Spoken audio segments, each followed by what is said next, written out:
Well, happy.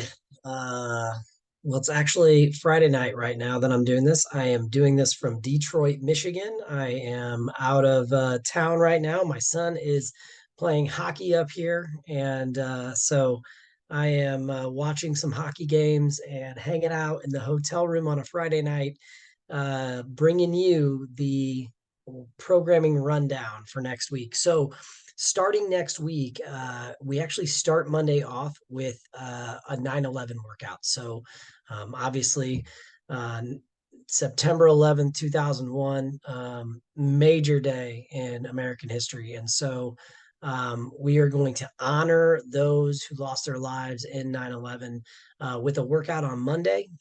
It is a very we call it more of like a hero style workout in the CrossFit realm. So meaning a little bit more of a grinder, a little bit more of a longer workout. There's actually a 40-minute cap on this workout, so it is a longer one. But I think it's important to know anytime we're doing a hero style workout or any type of workout in remembrance, I think one of the important things here is that we take time within the workout to reflect on why we're doing it. There's a lot of times we're doing workouts and to be perfectly honest, it's like, oh, I'm just getting this workout in to get stronger, or I'm doing this workout because I want to lose weight, or whatever it is, right? But when we do a hero workout, when we do a workout in remembrance, like we're doing it in honor of someone else, and more than likely, it's someone we didn't know. And so I always think it's important to sit back when you're in that workout and don't try to get away from it. Like don't try to put your brain somewhere else or try to people like think about it like, oh, I just try to put my head down and do the work and think and forget about it or whatever. No, I want you to remember it. I want you to think about this. I want you to think about the suffering that you're going through. I want you to think about the struggle that you're going through. And I hope that when the workout gets hard, I hope you think about those people who are going. I think about the first responders that were running up the stairs trying to go get people, right? Like imagine that. And I just want you to think about those things when you go through this workout. Like this is a workout that we're doing in remembrance of someone else, not just for a fitness goal. That's just not what this is about. And so on Monday, here's what we've got.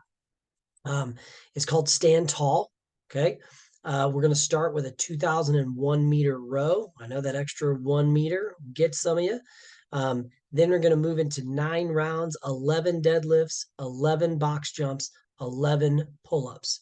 Okay, obviously scale and modify accordingly. If you're not doing a box jump, you might be doing a step up. We're looking at a weight that's a very moderate weight. So top weights we're looking at on a workout like that is 55 pounds for the guys, 105 pounds for the gals. Most of us are going to sit in that like maybe 115 to 135 for the guys. Gals might be sitting around that like 55 to 75 range, maybe on the lower ends there. So but we're looking for a deadlift weight that we can pick up and move for 11 reps every round if we need to. Box jumps, you might be doing a step up. If you're not doing a pull up, you might be doing a ring row. But you're going to do those through those 9 rounds. When you finish those 9 rounds, then you're finishing with a 2001-meter run. We do have a 1,000-meter run mark outside. So I want you to go to that 1,000-meter run mark, and I want you to be intentional about that half a step that you take over that mark and then come on back. So that's what we've got going on Monday. Again, little hero workout for 9/11. On Tuesday, because we have such a big workout on Monday, on Tuesday, you're going to see a little bit more of like an active recovery workout. So we're looking more for like an RPE of 5 on this workout and something you might see on like a Thursday typically in our workout schedule. But because we have such a big workout on Monday, we're going to do this on Tuesday. The one thing is like, say you miss Monday, no big deal. You can just up the intensity a little bit on Tuesday in the workout, and you're still going to get a great workout. So we're going to do more of a 20-minute AMRAP there. You got a 3-minute cardio of choice. You got a single arm dumbbell push press that you can kind of choose the weight. You just want kind of a medium to moderate weight on that. And then 20 slam balls or a plate ground overhead. To be perfectly honest, I know that like some of our slam balls are getting broken and cracked and everything else. The reality is that no slam balls will sustain the amount of work that you do on them. And so we're kind of getting to the point where it's like, listen, we can only spend so much money on replacing these slam balls. They're not cheap implements anyways, and then we're all going to break them and have to replace them again. So if you don't have a weight that you want to use on the slam ball, use a weight if you can. If you don't have a weight you want to use on the slam ball, we're going to modify that to a plate ground to overhead. So similar movement, just a little different style there, and then doing some up downs in that. So 20-minute AMRAP there, got a nice cool down to finish off with. Um, but in addition to that, after the workout, after the 20-minute AMRAP, we're just going to do a quick hit on some bench press strength. We talked about that, doing a little focus on the bench press during this month of September. So we're going to do a little 3x6, nothing real crazy. Working to a moderate to moderate heavy weight on the 3x6 after the workout, instead of doing like a strength before. On Wednesday is going to be kind of a two-parter. So we're going to spend a little time on the clean. So you're going to do a power clean plus 2 hang power clean little barbell complex. And that's really meant to kind of build a little bit of technique and prime the system for the workout. You don't really have to even get like, really crazy heavy in that. You're probably not even going to hit the weights in the, like, you might hit a little bit like kind of medium weights in there that you might hit in the conditioning workout. I'll talk a little bit about that in a second. But we're going to use that as like a primer and technique building before we go into the workout. The workout then is going to be 4 sets. Got 10 toes to bar, 8 hang power cleans, 8, and then 6 toes to bar, 4 power cleans. So you're going to do power cleans and hang power cleans in the strength part, in the little prep part. But then you're going to take those same movements and put them in a conditioning workout. This is like a sweet spot for us. I really like doing something like this where we do a little bit of strength on the movements that we're going to do in the workout, and then do them in the workout with different weights. Now, in that workout, though, you have the toes to bar, you might do a hanging knee raise, you might do a tuck up, something like that, right? So you have all the variabilities on the gymnastics skill piece. But with the barbell, there's actually going to be some weight changes. So every round, you're doing these 4 rounds, but you get a 2-minute break in between each round. Your time is the time it takes you in each round all combined, not your rest time included. Sometimes we do a total time, including your rest time. On Wednesday, it's not that way. We're going to do the 2-minute breaks that you get in between. You take those out of your rest. But each round, we are going to then add weight to the barbell. So we're going to have a couple of example progressions for those of you that might be doing something like more on like maybe what we would call like more a little bit of an advanced progression, a little bit more of an intermediate to beginner progression. And then we're just going to tell you, those of you that like, hey, I don't really fit into those little examples, but I still want to add weight each round. You're just going to add maybe 5 to 10 pounds to the barbell each time. So what we're meaning by that is like, you might put 2.5s on the bar the next round, or you might put some 5s on the bar the next round, but just progress the weight or the load each round as you go. Doesn't have to be real significant, just a little bit of load each time. So your coaches will kind of work with you on what makes sense there for you. But again, a little bit of hang power clean and power clean in the prep time, in a barbell complex, building some weight, and then taking that, transitioning that over into the workout setting where we're going to do some toes to bar, hanging knee raises, something like that, with the hang power cleans and the power cleans in the workout. That's on Wednesday. On Thursday, Thursday is not necessarily going to look like a typical Thursday workout because, again, like we said, the big meat and potatoes workout is Monday. So Tuesday we have more of that active recovery day. On Thursday, we're also going to do a little time on some skill work. So we're going to either give you an option of working on overhead squats or front squats for the day. And the reason is that some of us can do the overhead squats really well, and we like that, but some of us would rather do more of like a front squat. So the workout, whatever you work on in the skill time, okay, so we're going to spend about 10 minutes kind of working on building the weights, kind of working on the technique side. You actually might even go a little heavier in that technique side than you will in the workout, and you'll understand why. The workout's a little bit lighter of a load in that day. And then you're going to take whatever squat you did in the skill time, so overhead squats or front squats, and you're going to bring that into the workout with you. And then in the workout, we're going to do 3 rounds for time. You have a 400-meter run, 21 overhead squats or 21 front squats. Now that's light, 75 pounds top weights, 55 pounds top weights. So when I think about that, like, typically for me, 75 pounds is fairly light when it comes to an overhead squat because, I might be able to overhead squat 250 pounds, right? So So that's a really light squat. That should be a squat weight that you could do 21 reps unbroken. Now, here's what I'll tell you. The overhead squat is what we call the gold standard of squatting. The reason why is because it demands the most range of motion out of your body and the most stability out of your body. You're putting a load overhead. It has to be in a stable position on the shoulder.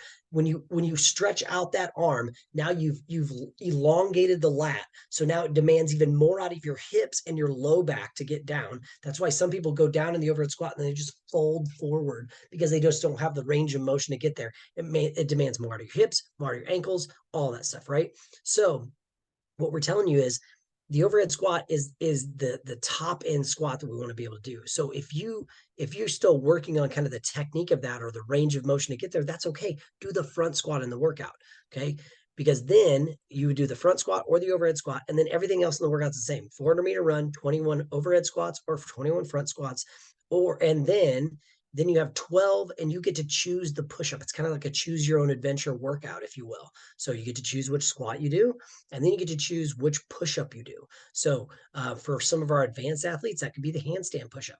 But for other people, it could be the pike push-up. It could be the hand release push-up. It could be a standard push-up. It could be a push-up from the box. You get to choose the push-up style that you do as well. So it's a very choose your own adventure workout. So again, front squats or overhead squats and some skill development time, and then doing front squats or overhead squats in the conditioning workout with the runs, and then you get to choose your push-up, right? So your gymnastic skill, if you will.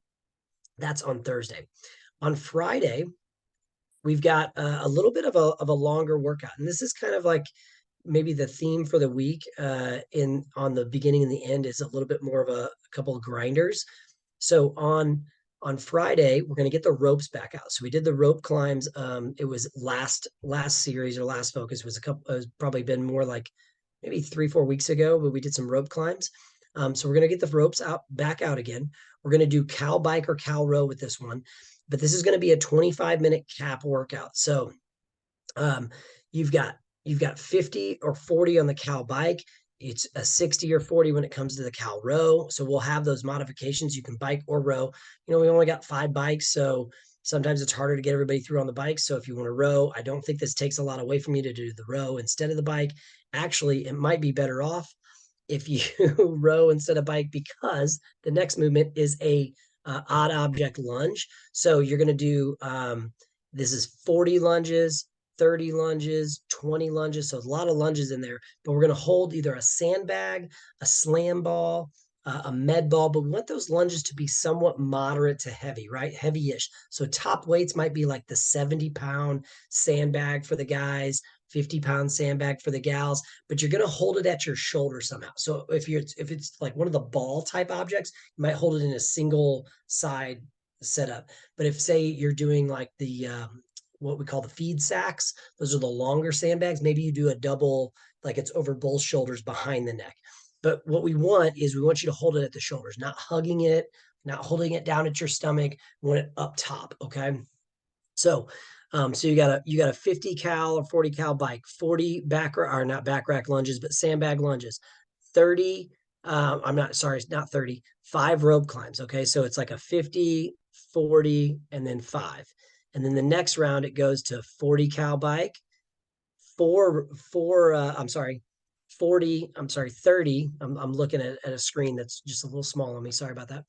30 lunges, then 4 rope climbs, and then 30 cow bike, 20 lunges, and then 3 rope climbs. Now, so it doesn't seem like a lot, but it's a lot of calories on the bike, and it's a lot of lunges. The rope climbs are not that significant. Now we'll have the shorter ropes up. You can do a lot of rope climb modifications. We did this a couple weeks back. We like to, if we do that once, we don't want to do that like and then 6 months later do it again. We want to do it a few times. So we're going to revisit that. It's a short amount of rope climbs. You can do that with your feet on the ground and just do the climbs up and climbs down.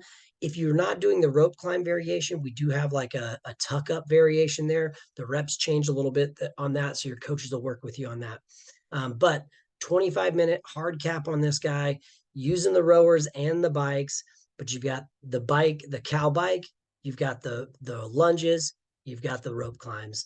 And then we're going to roll through that 25-minute cap on that. Some people will finish, some people won't. just kind of see where it goes from there. I didn't finish the last rope climb workout, full disclosure.